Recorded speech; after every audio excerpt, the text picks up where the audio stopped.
5 years ago, my arcade released this Namco Museum Mini Player. It was a 10-inch cabinet with a vertical aspect ratio screen loaded with real arcade versions of a number of classics like Pac-Man, Dig Dug, and Galaga. This was released right alongside the first wave of micro players that included NES ports of the same games, and yet, inexplicably, those took off like a rocket while this product faded into the background. What happened to the mini player? Well, that's what I'm going to try to figure out right after this. This video supported in part by... Playing VR, I tend to sweat. It gives me an edge. So King of Nerds happens to give me an edge too. Let King of Nerds give you the edge. Bye, King of Nerds. Hey there, welcome back to GenXGrownUp. I'm John, and I am a GenXGrownUp. Thank you so much for clicking on this video. Think back with me to around like 2018, 2019. A flood of new arcade game toys were just starting to hit the market. We saw Basic Fun's arcade classics, Super Impulse's tiny arcade line, and My Arcade with their micro players, to name just a few. As I collected and reviewed all of these, one of my key complaints was that they were arcade toys that lacked the arcade version of the games featured. And yet it didn't have to be that way. In 2019, the My Arcade Namco Museum Mini Player hit store shelves. On paper, it was everything we could have wanted, and yet this product fizzled while the arcade rewrite and knockoff toys continue to be released today. Why did those take off while this little beauty became a footnote in the story of arcade toys? Let's get this thing to the table and see if we can't find out.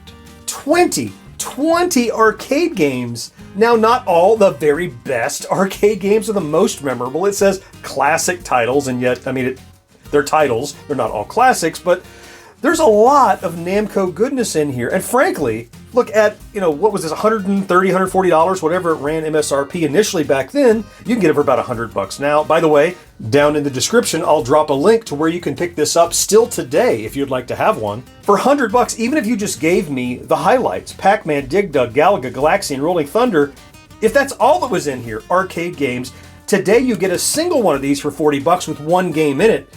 It's not the original arcade game. It's not this big. There's just so much value here that there's got to be a great story from behind the scenes as to why this unit, a clearly, at least at face value before opening, a superior device that you get more for your money, ended up being an anomaly. At any rate, let's go ahead and get this guy open and find out if 5 years later it was worth the wait.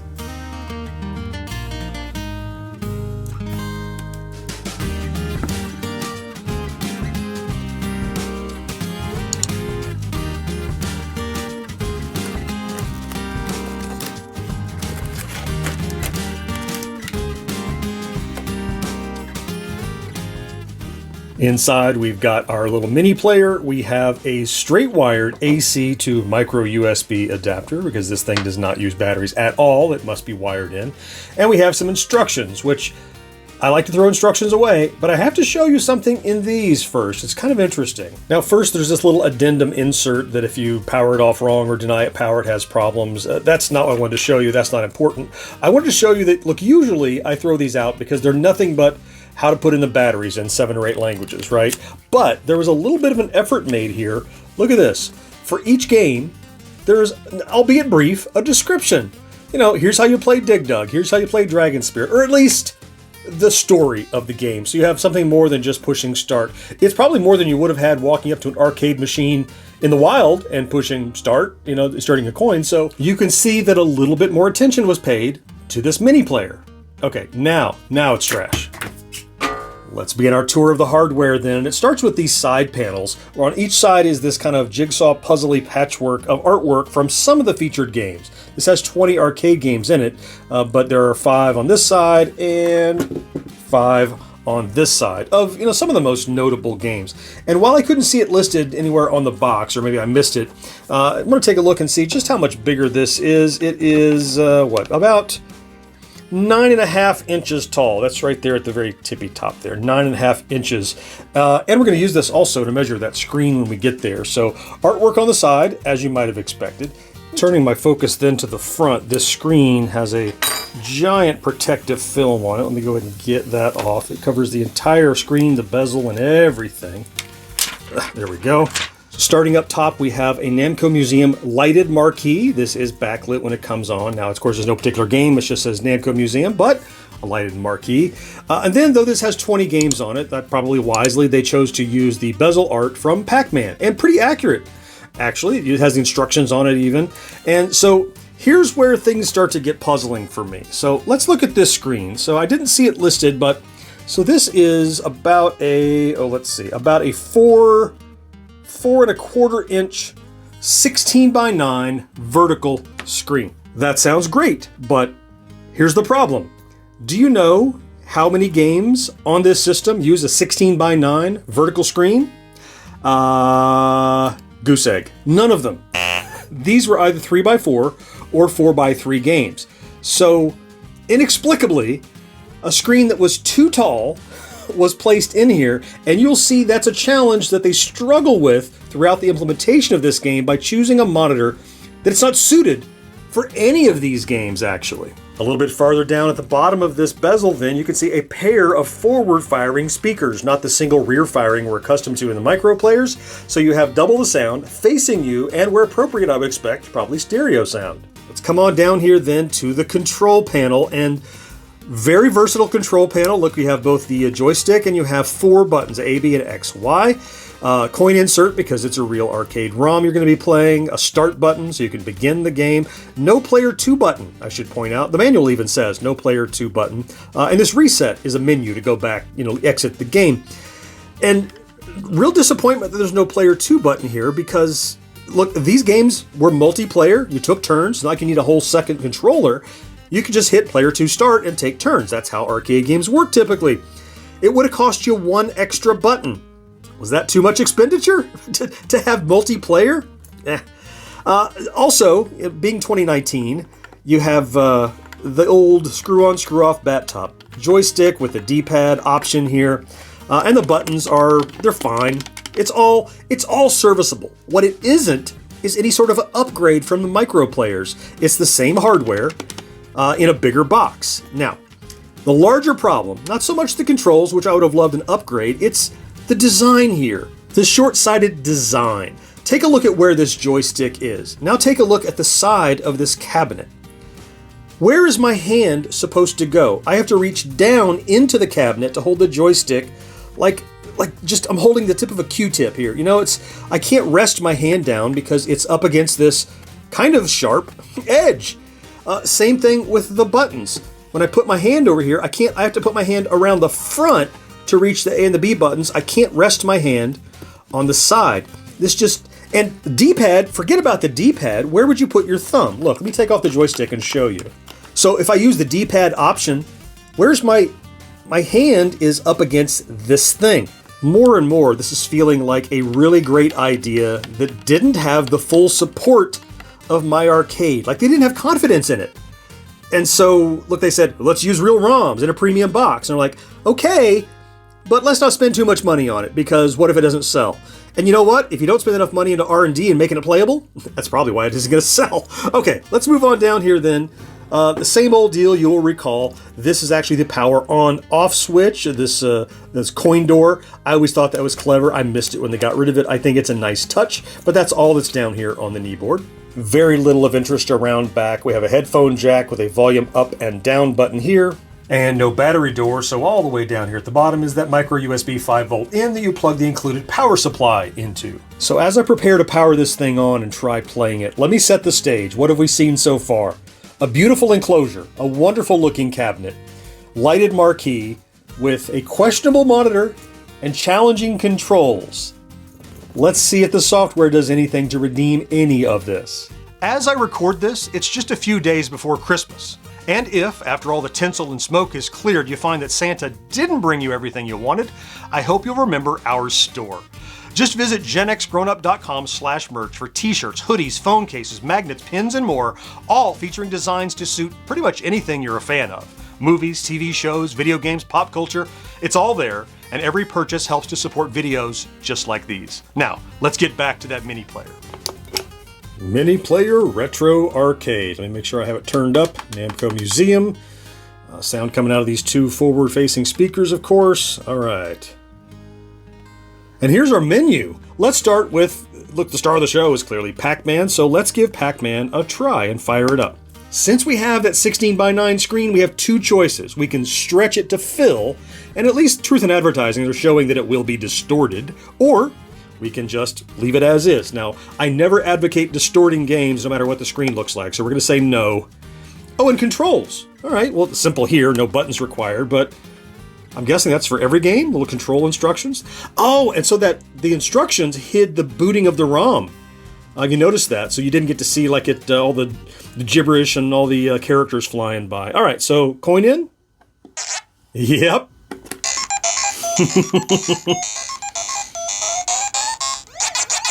Oh boy, yeah. This is just Pac-Man. I mean, again, I'm having to reach over to get to the controller, but it is certainly Pac-Man. Oh, let's get... Nice. Ah. After all the clones and rewrites and stuff, it's nice to just play Pac-Man, you know? In fact, I'm going to hide in the hiding spot here for a second and see if anybody can find me.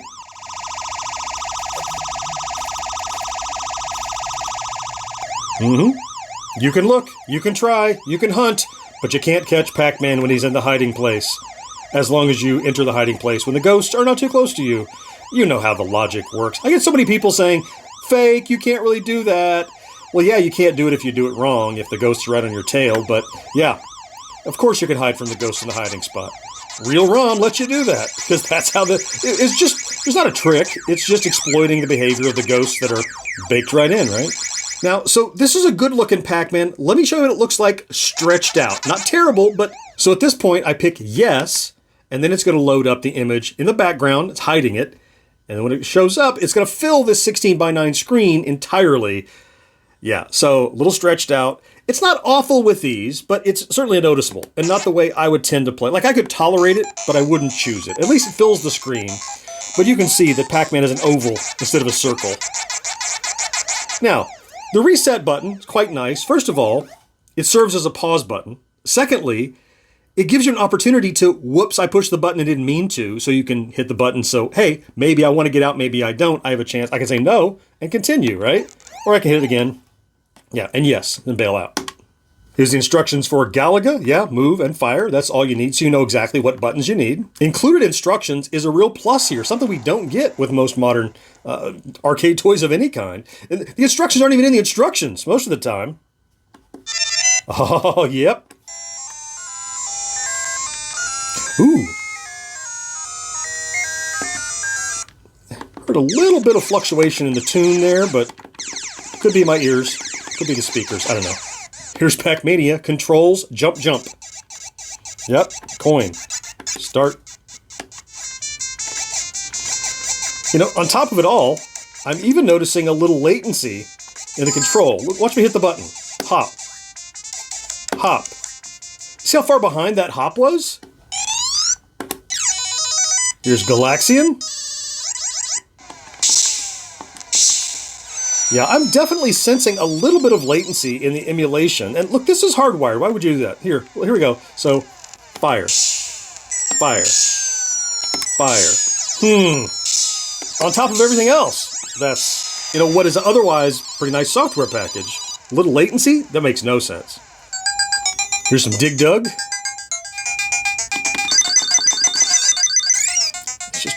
Yeah, again, I have to look at button, button, button. I'm hoping you're seeing that latency that I'm feeling. Here's some Dig Dug 2. Yep. Destroy the island, get rid of the bad guys. That was quick. Nice shooter, Dragon Spirit, get shooting and bombs. It's kind of Xevious-like, actually. Not one I played a ton of, but, I mean, easy to understand. Instructions were right there on the main screen. Oh yeah, who doesn't love Mappy? I certainly do. Oh, the good one. There we go. I don't notice the controller latency so much in this one, but I guess it's there. Let's see, button. No, that felt pretty accurate, actually. Is it intermittent depending on the game, or who knows? Oh, I mean, is this game somehow like less taxing, or I can't imagine so. Moving on now to Felios, which is, it's another flying shooting game. Kind of 1941, 1942-ish. Being this old controller, diagonals are not that easy to get off. For a game where you're trying to go premium, it feels like you'd want a more premium controller. I mean, did it support? There's a diagonal. You can get it off if you try. Not a game I even remember playing in the arcade, honestly, but apparently it's by Namco, so it's in the collection. Not quite a classic, is it? Here's our Tower of Druaga. That latency is killing me here. It's just crazy. Button. Now, Druaga does have a bit of an animation period there, but... Got him. Yeah, this was never one of my favorite games. It's alright. Yeah, Xevious. Now this is a game. Oh. Yeah. Now I've heard rumor that Xevious on the Mini Player actually has a copyright warning that pops up after you play for a while. I haven't gotten that far yet, so I don't know, but just what I'm seeing so far, I mean, it's clearly the arcade Xevious. It's clearly, look, you got two fire buttons, you got one for fire and one for bombs. Ugh. Yeah, I mean, Xevious here is great. The latency, though, it's always here. I guess it's just always here. It manifests differently in different games. But I should not, in a game like this, I should not push a button and be, half a second before the bullet comes out. I mean, check it out. I'll show you again. Here we go. Fire. It's a little tighter on that one, but you've seen it manifest across a lot of these. Yeah, I'll stop harping on that. I mean, it's there. It's a limitation. Just another data point that might explain what happened with the Mini Player, Now we get to Rolling Thunder, the first not vertical game in this collection. Look at this! So I didn't stretch it, so time to get the ruler back out. What do we have? We have basically, we're now going to play this on a 2.5-inch screen. On this giant 4.5-inch screen, we have to play it like this.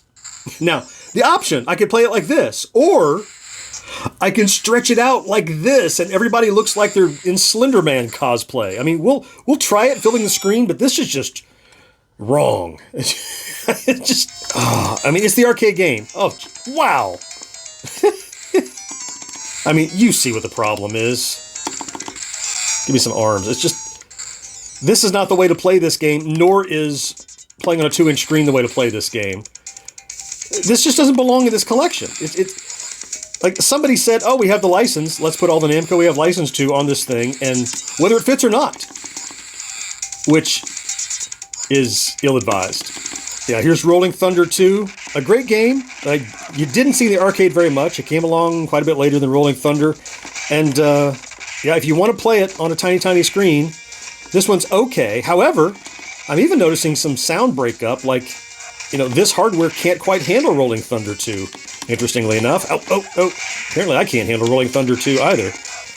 Here's Battle City. I mean, it's a game I'm not even very familiar with, but it's another horizontal game that's now stretched down, not because it's not vertical, and down because it's horizontal, because it's on a 16:9 screen, and, I mean, okay, Battle City. Here's Sky Kid. Great game. Horizontal game that probably shouldn't be on this machine, Splatterhouse, awesome, of course. Oh, give me that. But, yeah, this is not the way it's meant to be played. Now here's Splatterhouse 2. This was a direct-to-Genesis sequel, if I recall. And, again, it's a 4x3 game. Squished down here. I'm not even going to play it. And Rolling Thunder 3, also direct-to-Genesis, the threequel. So being a Genesis game, of course, it's 3 buttons. You have a jump, a fire, and a grenade. Yeah, top button's not used, but only if you want to play it tiny, tiny. So here's another one, Pac-Panic, right? So this is a Pac-Man kind of Tetris-y game. Here's the super irony with this is it's a horizontal game, so it's squished. And the play space is a tiny little area in the middle. Let's look at the play field. What are we actually working with there? So we're literally playing in a 1.5-inch space on the screen. That's the play field on this 4.5-inch screen. Really. And then we got Pac-Man 2, The New Adventures. Looks really good. Actually, Genesis emulation is better on these than the arcade by a teensy-weensy bit. So 3 buttons, and you have like a jump and a shoot and whatever Pac-Man 2 is. I never played that on the Genesis, but you know what? This is not the place I want to play it, honestly. So what do we end up with here? So we have 20 games. Of them, we have 1, 2, 3, 4 of them. 4 of them are Genesis games, which is fine. They're the original game. It's not a port, so that's cool. And then you have a further, I guess, is that 16, I guess, are genuine arcade games.